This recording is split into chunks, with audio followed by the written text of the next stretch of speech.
Ang intense ng mga kaganapan ngayon sa abot kamay na pangarap sapagkat manginginig sa galit si Giselle dahil sa ebidensyang ipapakita sa kanya ni Doktora Enriquez. Dito nga ay lakas loob na ipapakita ni Doktora Enriquez ang video niya kay Giselle kung saan ay makikita niya ang ginawa ni Doc Carlos kay Don Pepe kaya siya na cardiac arrest. Samantala matapos ngang magdasal ni Doc Robert para sa paggaling ng kanyang amang si Don Pepe, ay bigla naman itong magtatapat ng mga nararamdaman niya kay Lynette.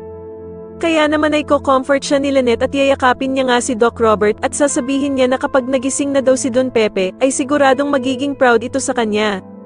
Subalit makikita naman ni Michael ang ginawang pag-comfort ni Lynette kay Doc Robert at dito nga ay agad niya itong isusumbong kay Doc Carlos. Pero habang nagsusumbong nga itong si Michael kay Doc Carlos ay bigla naman siyang makikita ni Doktora Denise at tatanungin niya nga ito kung bakit kailangan pa daw nitong paalam kay Doc Carlos ang ginagawa nila Lynette at Doc Robert. Sa kabilang banda naman habang nagaganap ang prayer vigil na ginawa ni Giselle para sa kanyang amang si Don Pepe ay mapag-uusapan nila Zoe at Moira na umattend din dito. Dito nga magugulat sila Annalyn dahil sa a-attend si Zoe na nakaitim na damit dahil para nga daw itong a-attend ng patay. Samantalang ang bruhang si Moira naman ay dadating na lasing at galing pa nga sa inuman.